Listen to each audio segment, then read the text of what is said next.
Look, I am absolutely thrilled to have you here today because we are diving headfirst into a situation that is fast becoming one of the most wild, interconnected cultural controversies we've seen in a really long time. The Met Gala is, traditionally fashion's biggest night out. It's this exclusive, glamorous celebration of high art and breathtaking couture. But this year, the 2026 Met Gala isn't just about red carpet fashion.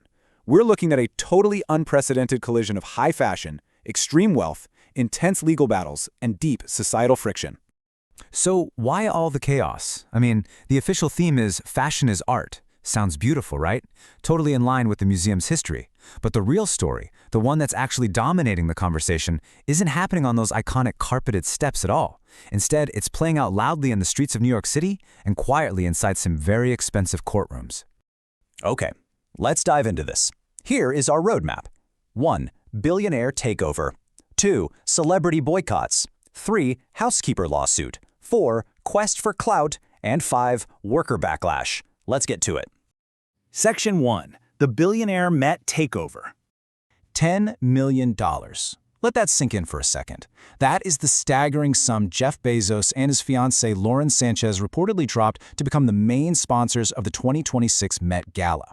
Now, in the world of high fashion, sponsorships are completely normal, but an injection of capital this massive from a single tech billionaire, it completely shifts the center of gravity. It transforms the event into a showcase heavily influenced by corporate dominance.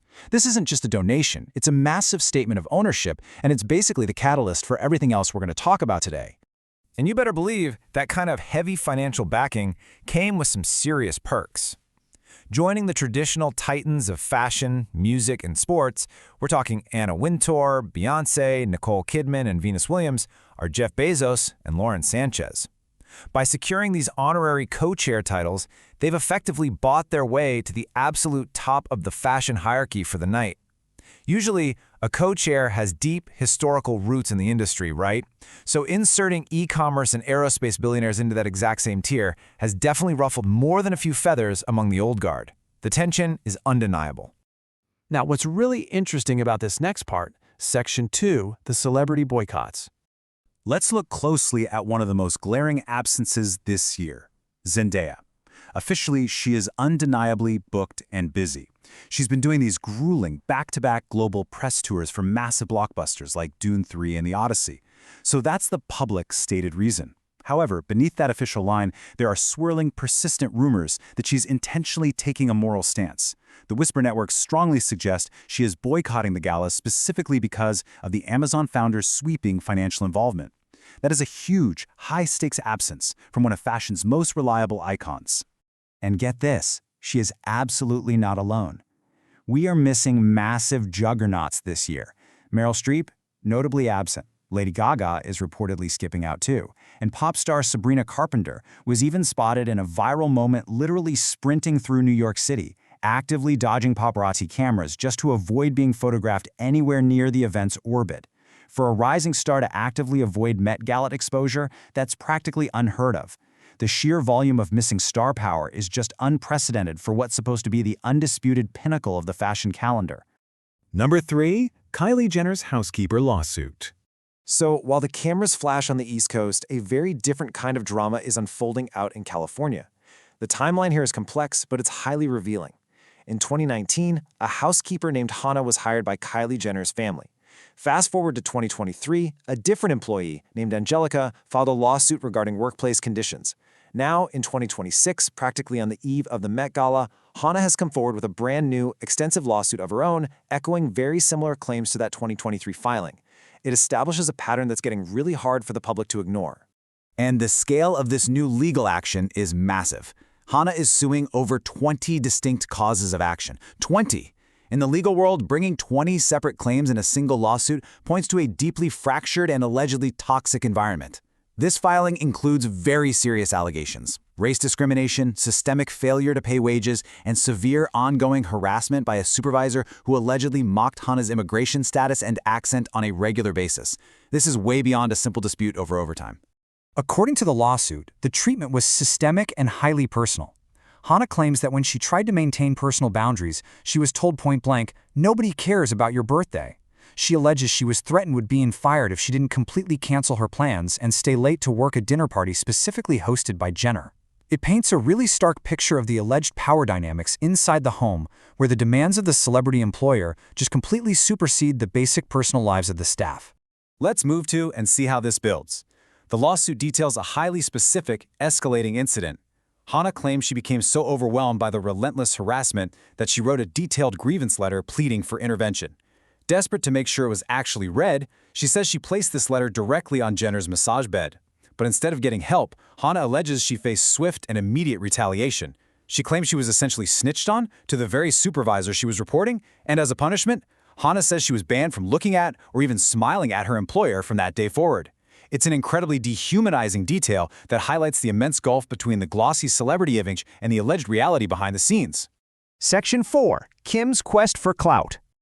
While those severe legal issues brew on the West Coast, Kim Kardashian has been in New York City acting as a producer for a Broadway play called The Fear of 13.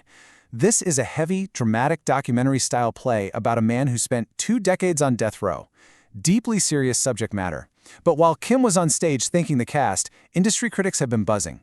They're questioning the depth of her actual day-to-day producing work, suggesting this strategic move might be less about a passion for theater and much more about securing some serious industry clout during a weekend where her family's usual avenues for glamorous attention are facing heavy public scrutiny.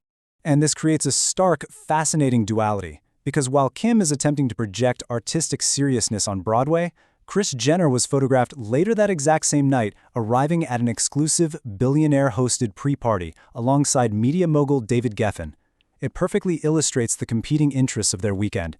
The family is simultaneously trying to buy into serious theatrical credibility while happily rubbing shoulders at the exact same billionaire-funded events that so many other A-listers are actively boycotting. It's a balancing act that the public is scrutinizing more closely than ever. Finally, Section 5. The worker backlash. Back on the streets of New York, activist groups have absolutely blanketed the city in protest, basically turning the area into a battleground over labor and ethics.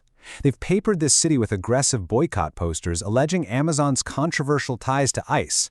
And even more viscerally, protesters claim to have planted hundreds of bottles filled with yellow liquid all around the Met. It's a direct, shocking symbol aimed at forcing public attention onto the widely reported, incredibly harsh working conditions of delivery drivers. Drivers who activists say are pushed so hard, they allegedly lack time for basic restroom breaks. The pristine image of the gala is literally being surrounded by the messy realities of the supply chain. At the very heart of this backlash are the actual workers themselves. Take a viral video circulating right now featuring an Amazon warehouse worker who is 72 years old. The emotion in this video is just raw. This worker speaks directly to the camera, detailing how their body is breaking down, yet despite their advanced age and grueling daily physical labor, they're trapped living paycheck to paycheck within this vast corporate system. It's a heartbreaking reality check that grounds these massive financial numbers in real human suffering. So, the crucial point is, the worker argued passionately, aiming their message squarely at the Met Gala's billionaire sponsor, saying shame on you. They argued that the people who actually keep these massive economic engines running, the delivery drivers, the warehouse staff, they are the ones who genuinely deserve to be celebrated on a global stage, not the billionaires reaping the extreme profits from that labor. It's a piercing critique that cuts straight through the glamour of the red carpet. Which leaves us with one final, massive question. Are we witnessing the end of traditional celebrity worship? I mean, think about it. When you have $10 million sponsorships colliding with 72-year-old warehouse workers living paycheck to paycheck and housekeepers suing for their most basic human dignities, the contrast has literally never been sharper. Does this messy, chaotic 2026 Met Gala mark a permanent cultural shift in how the public views and ultimately tolerates these spectacles of extreme wealth? I'll leave you to think about that. Thank you so much for joining me for this explainer. Keep your eyes open and never stop learning.